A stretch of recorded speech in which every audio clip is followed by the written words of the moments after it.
Okay, replay review time. This is going to be for, looks like Masters GM Lobby. Let's pull this all up here. This is going to be Sojourn Tracer, at least at the time of the form.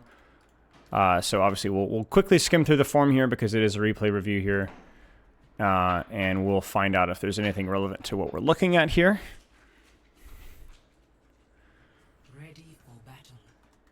Okay, Phobic. I think this is Sojourn all the way through here. Let me change my scene here so you guys can see.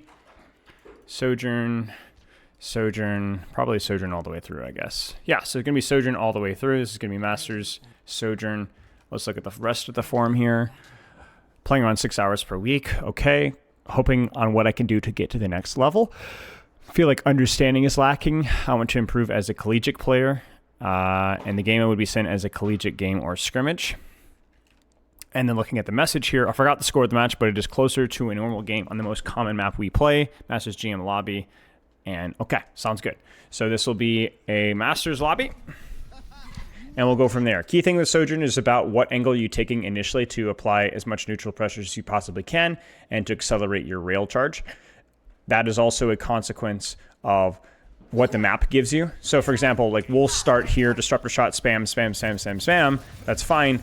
But ultimately, we kind of want you to swing on an angle wider, and I think you're kind of realizing that to provide a bit of a crossfire. So that is going to allow you guys to apply pressure from two different angles at the same time. Obviously, it's a little bit trickier when you're running afar, but you're going to have pressure from right, you're going to have pressure from main, you're going to have pressure from left at the same time. So this is fine. Let's coach the micro here once we get onto the angle itself. First things first there. And this is one of the most important things, is rail management. So basically what it means is knowing when to rail depending on the threshold of your target. So like that's an 83 HP Mei who looks to be slightly under 250. Yeah, so right here, this is a pretty reasonable rail threshold to reach because it's going to chip her down to like 10, 15, 20 HP if it hits a headshot. And any sort of follow-up here would have killed. So 177, I actually think that might have killed if it had headshot. So that's where a rail is good because if it hits, it actually secures the kill. So that's fine. Now, the key thing is to continue to apply pressure from that angle. Looks like that's exactly what we're doing. That's where rail management needs to be a little bit better. So you hit the shot on Lucio because you see him, but you're not at a rail threshold where even if you headshot, that would result in a kill. That gives an opportunity for him to hide, for him to am, for Suzu, and so on. It's better in these circumstances to just continue to apply pressure until he gets to closer to a one-shot threshold. Most of the time, that's the rule. So the rule is generally try to have rail to threaten one-shots most of the time. So we have a good rail threshold moment and then a bad rail management threshold moment immediately afterwards. You can kind of see that gives him the opportunity to disengage even though you did hit it. Disruptor shot's fine there. I noticed one of the very common errors when it comes to rail threshold is that people will look to shoot the rail on a target that's moving predictably. So I almost thought you were going to rail here because I see this all the time in Sojourns of all rank. Like right here, he's moving in a predictable arc. So it's very tempting to just rail no matter what charge that you're in, but you're going to have to keep an eye on that habit. A little bit of wasted ammo there, kind of shoot nothing. So, you know, stay focused, stay deliberate. You're not just playing a rail farming character. You're also playing like a legitimate DPS character. So, you know, you don't turn your brain off when you're shooting. I don't love that disruptor shot. I understand that there was intention behind it, but I don't mind waiting and holding it if you see an opportunity or think that there might be an opportunity soon.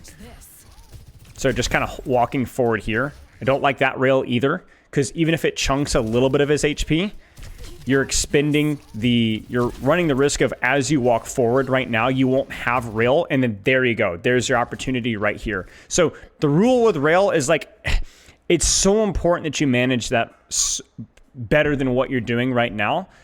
And that it always threatens something of a kill as much as you possibly can. It's not that you never rail tank, but you would rail tank when you're not planning on immediately taking a more aggressive angle so that you could shoot something else. So take your initial setup with a grain of salt. I liked it. It was overall okay. But what you did from that position is not as good as we would like at this rank.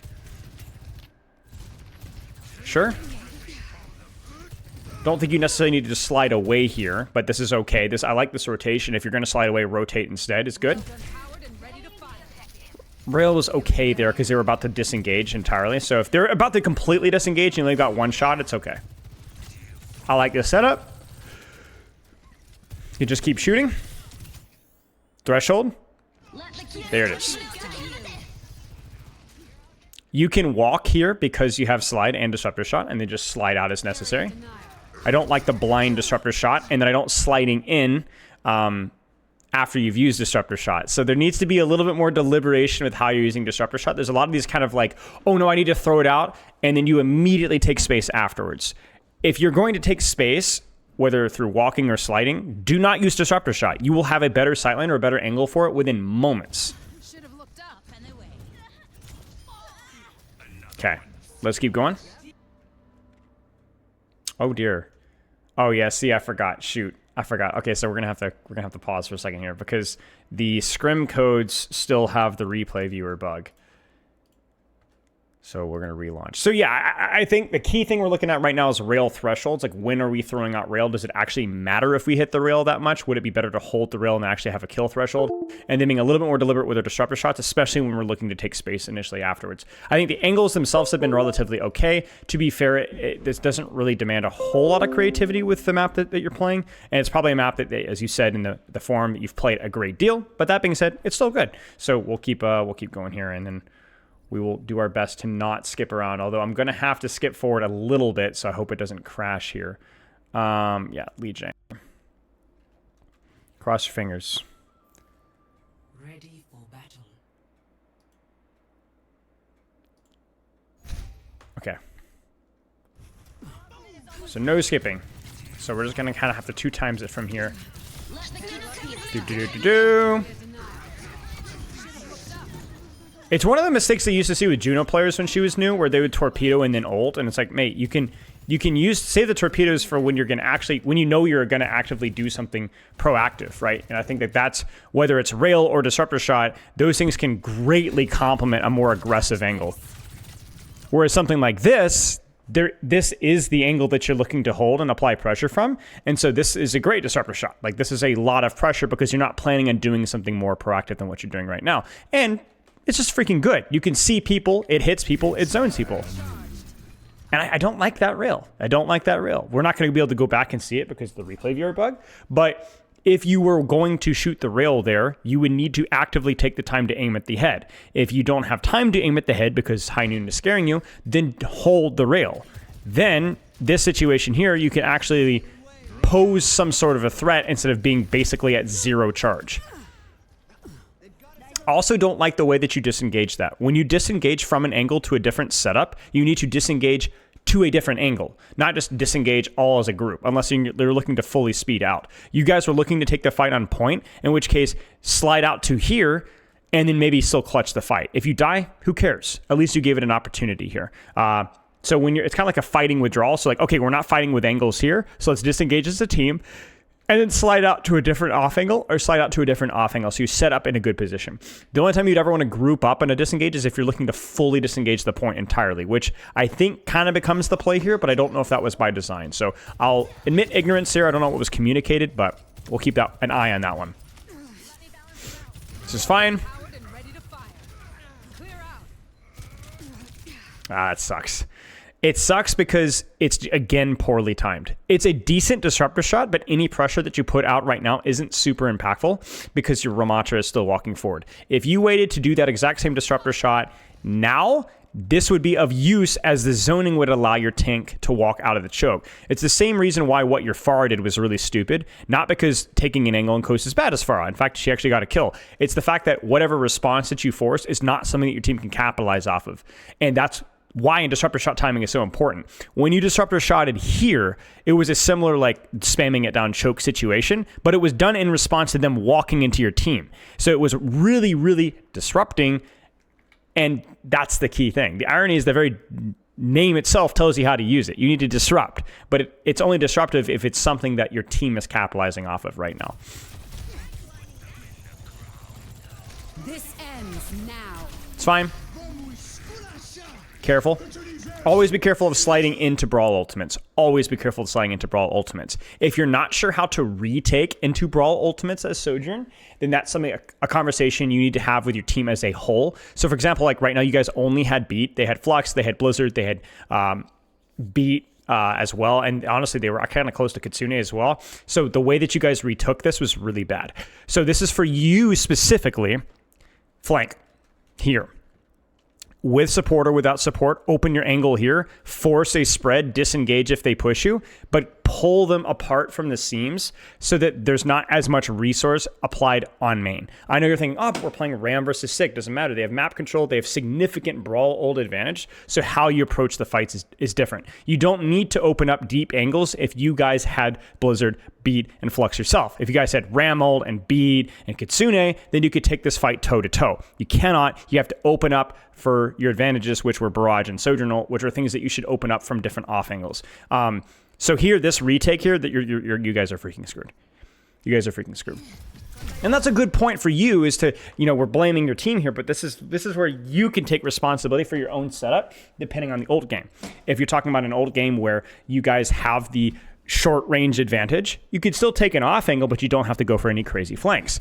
If you guys have a significant disadvantage in the brawl situation, then you could open up wider angles that force more mistakes from the enemy team and splits their attention. That will take a lot more pressure off if you tank. Oh, and make sure that you have your disruptor shot to get out of the choke. But there's really no way for you guys to win this if you guys didn't open up flanks, if you guys didn't open up angles. Frankly, even putting your Lucio on the flank with you would have been nice. Or your Kiriko.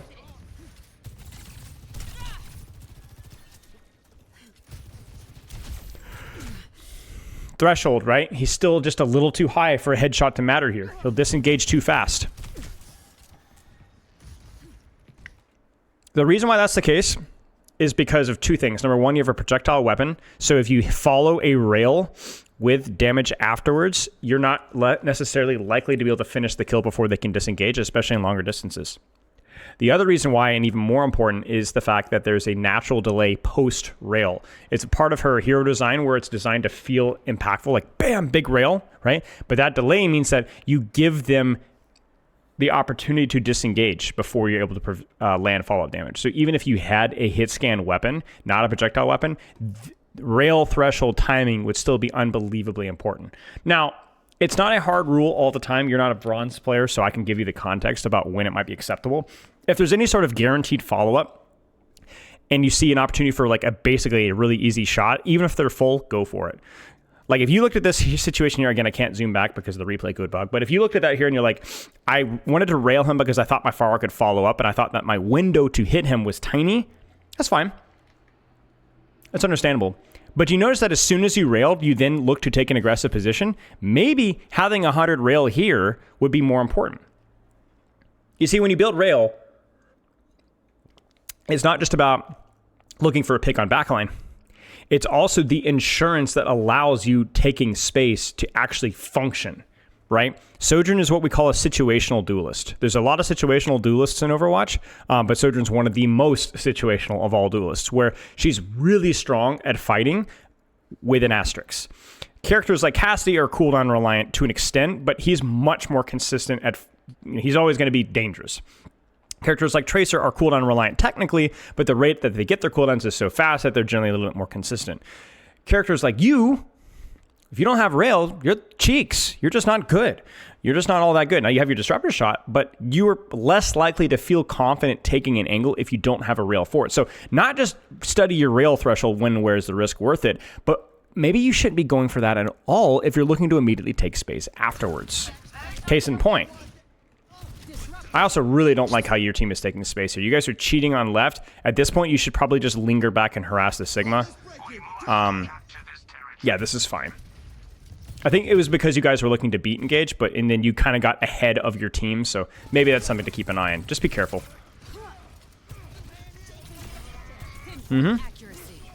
Nicely done.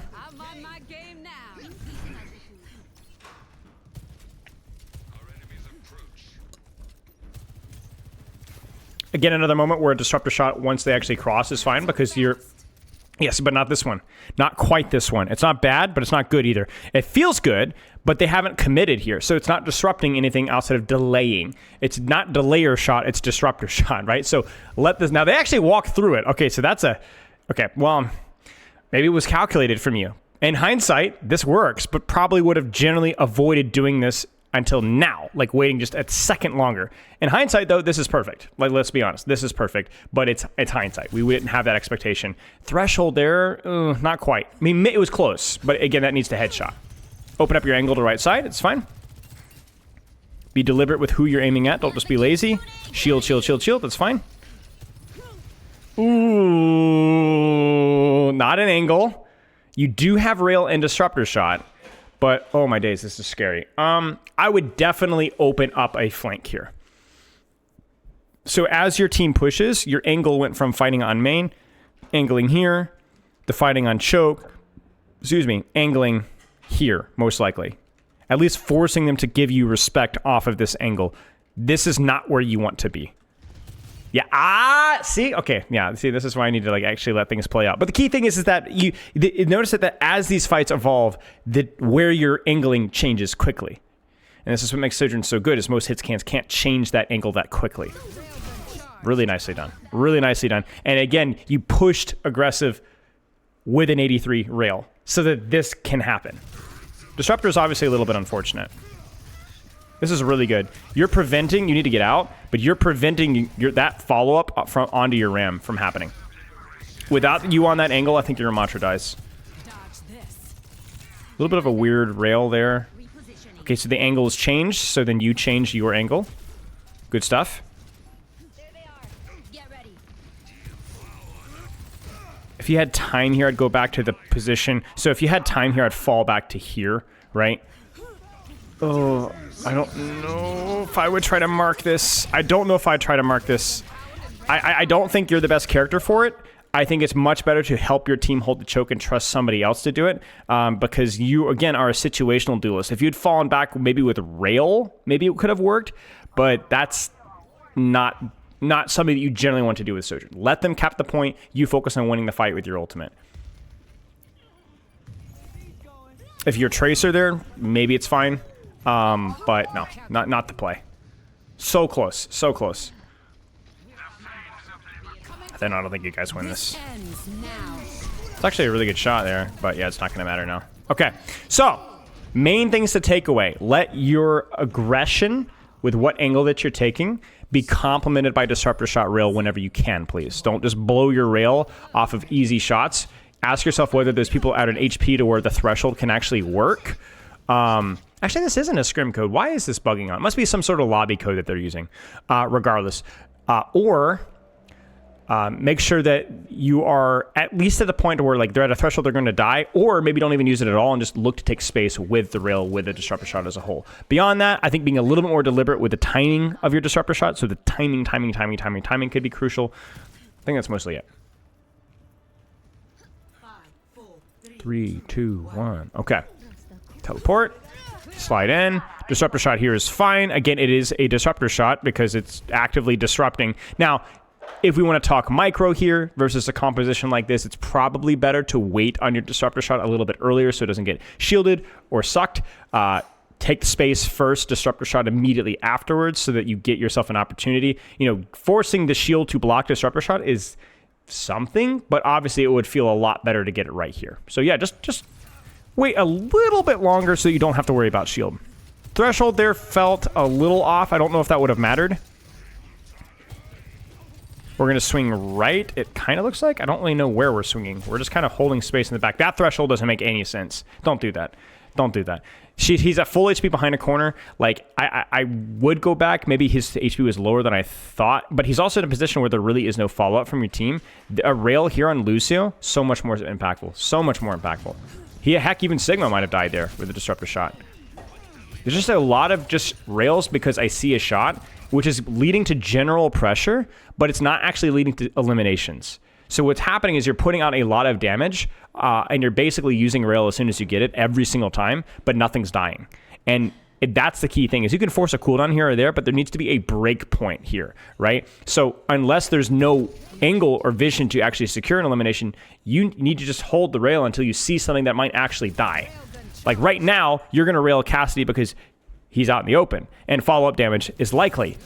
Case in point, right? Like if you're a tiny bit better there, he dies. That's an acceptable rail, even though you did it when he was at full HP because of where he is. So I'm not asking you to overthink this so much. What I'm asking you is to be more thoughtful before you press alt fire or primary fire or whatever you use a rail for. Be a little bit more thoughtful about who and when you're actually using it on.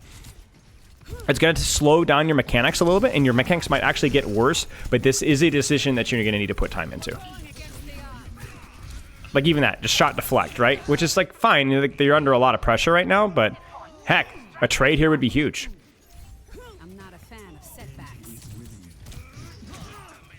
Oh my gosh. Sure, he overextends, so you don't need to think about rail.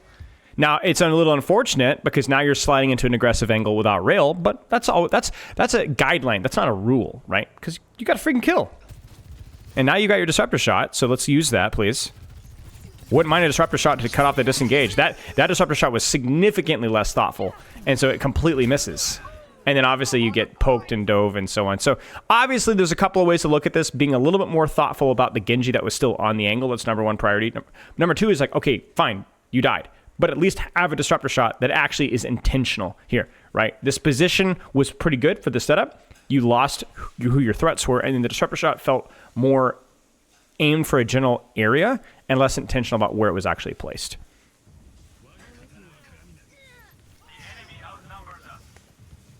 Can't skip forward. They won't quit. Neither will I. Sure, a little poke here. Breaking them down. Your team isn't walking forward. So that disruptor shot could maybe help your team take space because it isolates the Sigma. But it's probably too early to do so. Because now your team is taking space, but the disruptor shot's already expired. In addition to that, you got to question whether a disruptor shot would be more useful once you're on the angle or to help you get to the angle. Here, because you're planning or thinking about a very wide flank, putting disruptor shot on this spot here, or even at your feet to discourage the Genji from pushing you, probably makes a little bit more sense. So you notice a lot of what I'm asking you to do is think ahead. But think ahead. Not just about what angle that you're on, but then, okay, I'm on that angle, so then how should I manage my rail? How should I manage my disruptor shot? Surprised you didn't ult that. I think it's because you guys had a different ult plan, but yeah. All right. Good stuff. Angle itself was fine. Again, disruptor shot feels a little rushed there. That was a reasonable angle and reasonable disruptor shots and whatever from you. Could have been done a little bit better or pre-fight, obviously. Oh, that's so unfortunate. But I'm surprised to see that your Kiriko died. That's more on your backline there. Okay.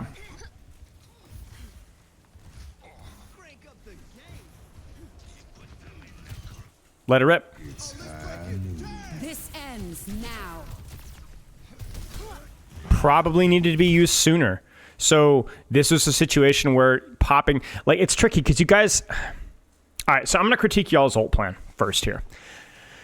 The ult plan here, and this is where I'm critiquing less you and maybe more your team, because the reason that you're making a mistake is because you're trying to follow the team call. The team call is maybe beat, engage, and then Sojourn, but it needs to be the other way around because of where you're taking this fight. This fight is open space. Do not start with beat. Do not start with beat, because they're going to be too far away. They're going to disengage the ultimate easily. Freaking counter your beat with a high noon. That should be red flag enough. You immediately saw Lucio standing in the open, and that's the opportunity. Sightline. Pop your ult. So in open space, open with poke ult, finish with brawl ult. And closed space, open with brawl ult, finish with poke ult, because you'll get the space to actually use the Sojourn ult. Case in point, retaking and leeching tower control center. Remember when I was saying that you should open up that flank? If you'd open up with Sojourn ult or something there, you just would have gotten run over. But if you had opened up with beat or with Kitsune or something, that might have gotten you out of the choke, given you the sightlines to actually pop the Sojourn ult. So this was going to be something more for your responsibility when it comes to a planning stage. If you think that you have consistently had a good sightline here, and you have, then open with Sojourn ult. If you don't have good space, then let somebody else call the ult first. Yeah, this sucks. This sucks because this gives them the time to be able to respond to your beat and to respond to your Sojourn ult, and now they might be able to disengage both. The accuracy of the disruptor shot sucks. I think it's tricky because you're trying to utilize your perk that has a direct hit on the stick, but that's going to be more of an accident than anything else. So the disruptor shot perk, I've realized, is more so you put it in a good spot and it accidentally hits somebody, or you wait until you get pressured in close range and then you stick them when they get on top of you. but you don't go for long-range sticks on highly mobile characters. It's more of a still, you kind of use Disruptor Shot the same way, and it sometimes will do the right thing for you, and that's kind of bonus value. Yeah, and I think we're kind of cooked here. Our ult trades have been pretty poor, sadly, this round. Is there anything else left to talk about here? No. Okay, so here's some guidelines here. This will be a little shorter than 30 minutes, so if you have any additional questions, just please shoot me a message. Big thing for you is from a macro team-oriented perspective. I want you to be retaking on angles when your presence on main is irrelevant, especially because of Brawl ultimates. Okay, so ult track, if there's a lot of Brawl ults, swing wider. If not, you can stay a little bit closer to your team. Number 2, if you can get an immediately good angle for Sojourn ult at the start of a fight, then let that be the #1 priority. There's a reason why most teams open with Sojourn ult, and literally any Sojourn meta ever, is because it's more consistent to open with Sojourn ultimate, force cooldowns, get space, without a commitment that involves one of your teammates dying. To beat engage means to engage. It means that there's risk. With Sojourn ult feels a lot easier, to open up and force CDs and get value immediately. So that's some of the more macro team-oriented stuff. I'm putting responsibility with you with the Sojourn ult because you should be calling in fight planning stages what ultimate, when you want to be using it, and so on. That needs to be happening. For you specifically, and this is going to be carrying over into ranked as well, when you're holding an angle passively and you're not planning on rotating, just Disruptor Shot anything. Anything that dives you, any choke, backline, tank, whatever, but make sure that it's timed when or right before or right after the engagement starts, not significantly before. Number 2, check your rail thresholds. When you see somebody in the open, you can rail whenever, right? Pretty much, because there will be follow-up either from you or from somebody else. If somebody's playing near cover, it's probably better to A, either hold rail, or B, tickle their HP down to where there's actually a one-shot threshold. It's a very tricky line to tread, but it's something that you want to do to maximize your kill threat, not just, railing off of cooldown, right? Like, that's nice and all, but the threat of holding rail is even really good as long as there's a threat of you hitting that headshot to finish that off. It's especially important when there's a lot of rotations, like you're pushing and rotating and flanking. That kind of goes back to the Disruptor Shot too, where having full rail and a Disruptor Shot when you plan to flank or when you plan to deep angle or when you plan to get dove can be really, really impactful. Beyond that, I think that the angles that you were taking were pretty good. Obviously, it wasn't super complicated. This isn't like escort or anything crazy versus that. You're just pretty much just holding an angle and pretty much doing nothing and for the most part, that seemed really pretty decent. There was a couple of moments as well when your team was actively pushing forward and there was a lot of really crazy rotations and you'd get confused for a second, but you'd quickly find, okay, I can do this, or I'm going to rotate here, or my team's going to push left without me. They left me behind, so I'm going to kind of angle from behind. It's actually pretty good. Like, you're able to keep your head on straight with a lot of the more advanced rotations as a whole, and that felt pretty good, and I think that was definitely a strength of yours. Beyond that, I don't have as much. If there's any specific questions that you may have with Sojourn, let me know, but a lot of it kind of goes into the points we talked about earlier. Okay, that's all.